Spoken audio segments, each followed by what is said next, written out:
안녕하세요, 지메입니다.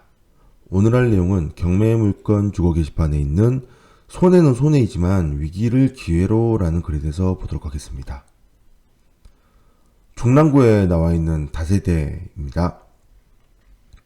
자, 먼저 5층 중에 3층이고요. 그 다음에 방 3개, 욕실 2개인 평수는 되게 괜찮습니다. 아파트에 좀 큰 평수 같은 느낌이기 때문에 되게 좋은 평수입니다.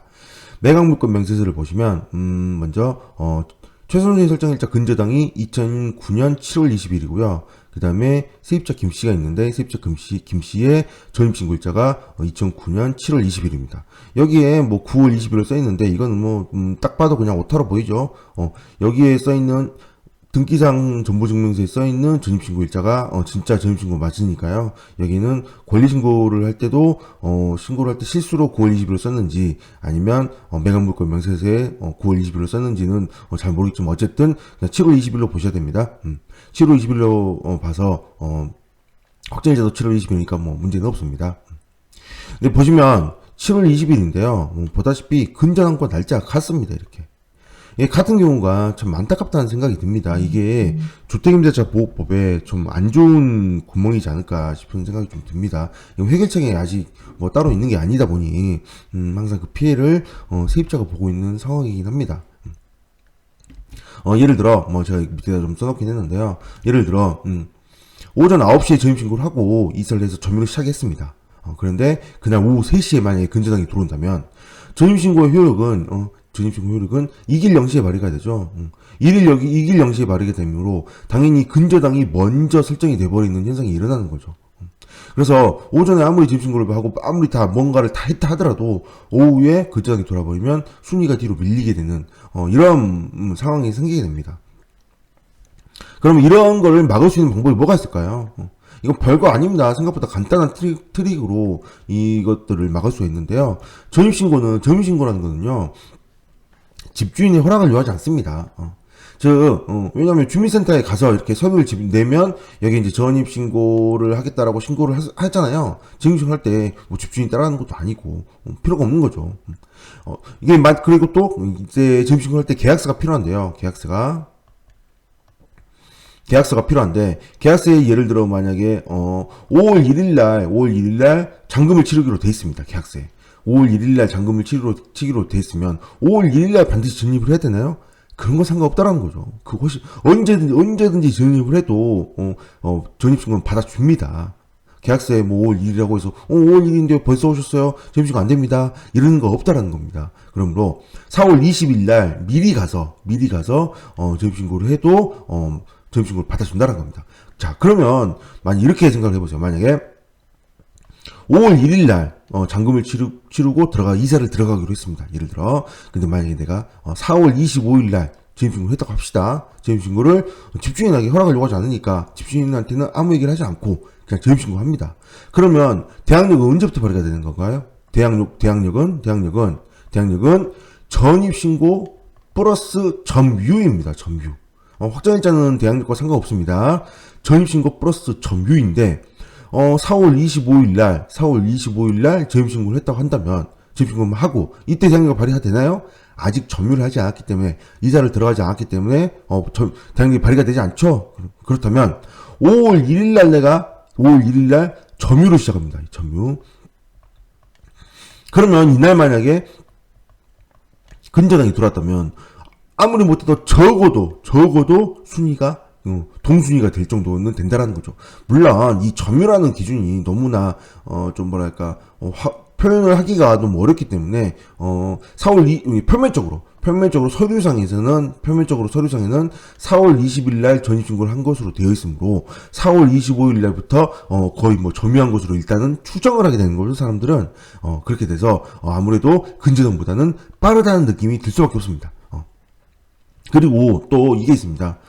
또 뭐가 있냐면 사실 방금 말한 이 내용이 일어나진 않습니다. 거의. 그 이유는 뭐냐면 예전에 한 뭐 몇 년 전까지는 안 그랬는데 근저당을 잡을 때요. 내가 만약에 대출을 받아서 근저당을 요청을 한다면 은행에서 그 이거를 좀 도와주시는 분들이 있습니다. 전입세대 열람을 좀 도와주시는 분들이 계시는데, 그때 당시 전입세대 열람은 막 일주일 전에 확인했습니다. 그래서, 아무 전입이 없네, 근저당 잡아도 이상 없으므로 은행 가서, 도와주시는 분들이, 알바 하시는 분들이겠죠?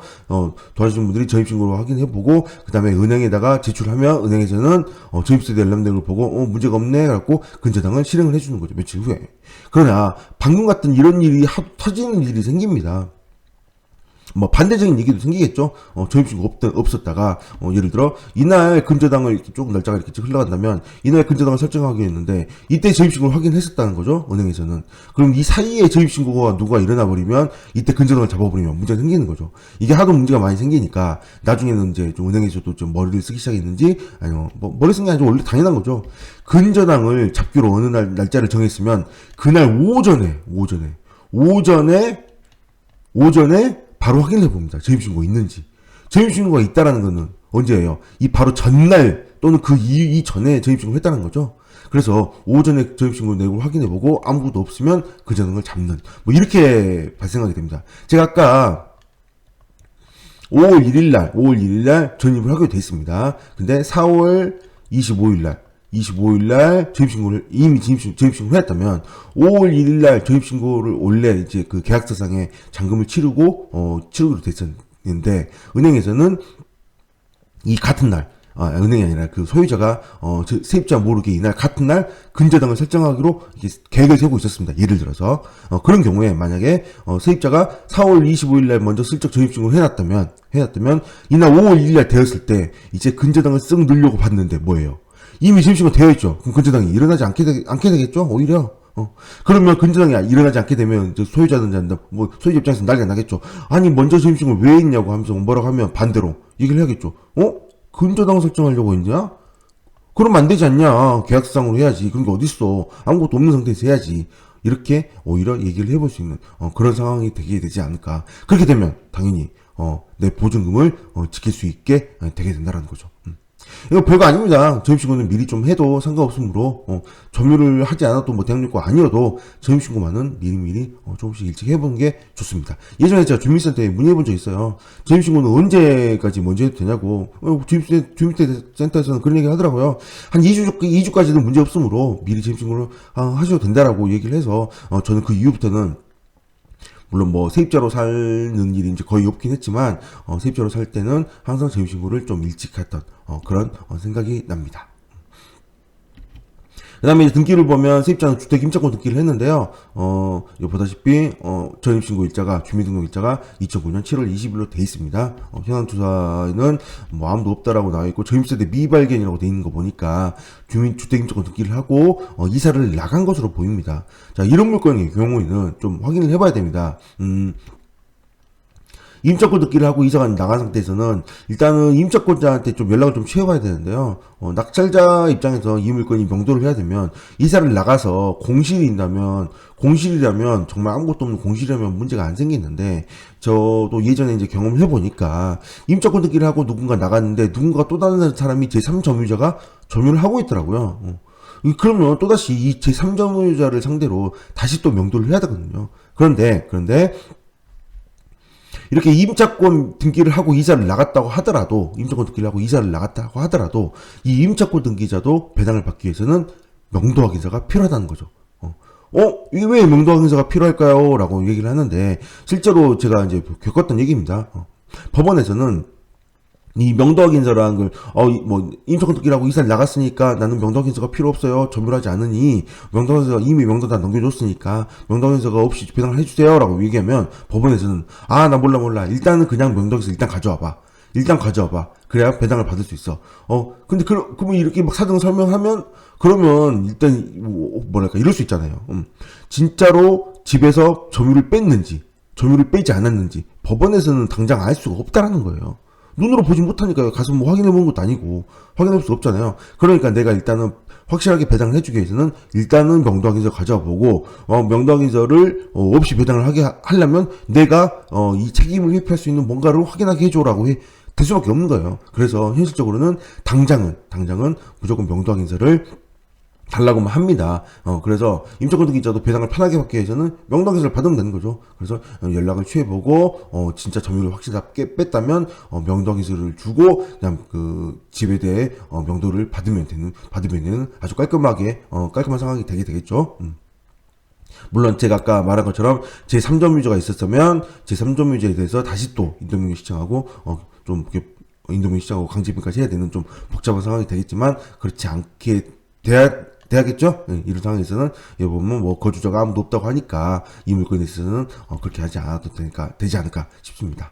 자, 그 다음에 근저당이 들어와 있는데 9,100만 원이 들어와 있습니다. 이 물건은요 9,100만 원에 임차권자 1.25억인데요. 이거하고 뭐 경매비용 이것저것 다 합치면 2.18억 정도 이상이 낙찰이 된다면 전액 배당이 가능한데 이 물건의 감정가가 2.3억입니다. 그러면 최저가인 예를 들어 최저가인 1.84억에 만약에 뭐 입찰하지 않게 뭐 어떻게 될지 모르겠지만 얼마에 낙찰될지 모르겠지만 이 임차권 등기자 입장에서 2.18억에 만약에 써서 입찰을 했는데 1.18억에 써서 입찰을 했는데 만약에 또 다른 누군가가 위에서 낙찰을 받는다면 전액 배당을 받을 것이고 만약에 누군가가 다 밑에 들어와서 내가 만약에 낙찰을 받는다면 낙찰을 받고 나서 다시 또 매매로 팔면서 경매보다는 좀 더 높은 가격으로 팔 수도 있는 방어입찰이라고 하죠. 방어입찰이라는 기회를 삼을 수도 있습니다.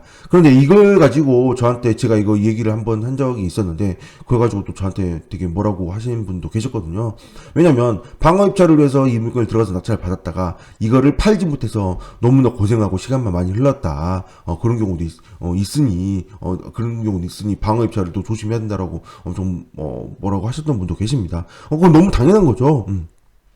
내가 이거를 당연히 샀을 때는 어떻게 팔 수 있다라는 조사는 당연히 하고 해야지 무조건 당연히 조금이라도 손해를 조금 줄이기 위해서 방어입찰이 최선이다 라고 생각하고 그냥 입찰하시는 분들은 그거는 좀 이상하지 않나요? 그렇잖아요. 당연히 생각을 해야 됩니다. 매도까지 고민을 당연히 하고 내가 이거를 사서 어떻게 팔 건지에 대한 매도까지 고민 항상 하고 나서 입찰을 해서 조금이라도 손해를 좀 줄여서 좀 더 높은 가격에 팔 수 있게 노력을 해봤는데 만약 그게 안 될 것 같다. 그럼 그냥 입찰하지 마시고 예를 들어 뭐 2억에 낙찰이 됐다. 2억에 낙찰이 됐으면 한 1,800만 원 정도는 배당을 받지 못하거든요. 그럼 뭐 어쩔 수가 없죠. 날리는 거죠. 이 1,800만 원에 대해서는 전소유자에 대해서 개인채권을 남게 되는데 아무래도 받기 쉽지 않을 겁니다. 경매까지 넘어가는 상황이고 그 다음에 저입신고와 근저당까지 같이 이렇게 설정하는 그런 상황까지 만들었던 거 보면 쉽지 않을 건데 어쨌든 이 1,800만 원에 대해서는 보증금 받는 소송을 통해서 꼭 판결문을 받아서 가지고 있고 그 다음에 또 몇 년에 한 번씩 돈을 달라고 요구를 해야 되지 않을까 그런 생각을 해보게 됩니다. 여기서 있는 뭐 토지 별도등기는 문제가 없고요. 그러므로 제가 제목에다가 손해는 손해지만 위기를 기회로라고 써놨습니다. 위치가 나쁘지 않은 곳입니다. 중랑구 면목동이라서 위치가 나쁘지 않은 곳이라서 충분히 빌라에 대한 뭐 나쁘지 않아 보이잖아요. 빌라도 나쁘지 않아 보이니까 충분히 매도가 좀 가능할 수 있지 않을까 그런 생각으로 좀 이런 얘기를 써봤으므로 꼭 무조건 나쁘다 좋다의 그런 방어입찰에 대해서 나쁘다 좋다의 그런 판단보다는 내가 낙찰받아서 잘 팔 수만 있다면 좋은 거고 잘 팔지 못한 상황이 될 것 같다. 그러면 입찰하지 않고 좀 손해를 좀 보셔야 되겠죠. 물론 내가 낙찰받았다고 해서 손해를 안 보는 건 아닙니다. 내가 아까 제가 2.18억에 낙찰을 받았는데 매도를 했는데 2.1억에 매도를 했다. 그럼 800만 원 손해 버는 거죠.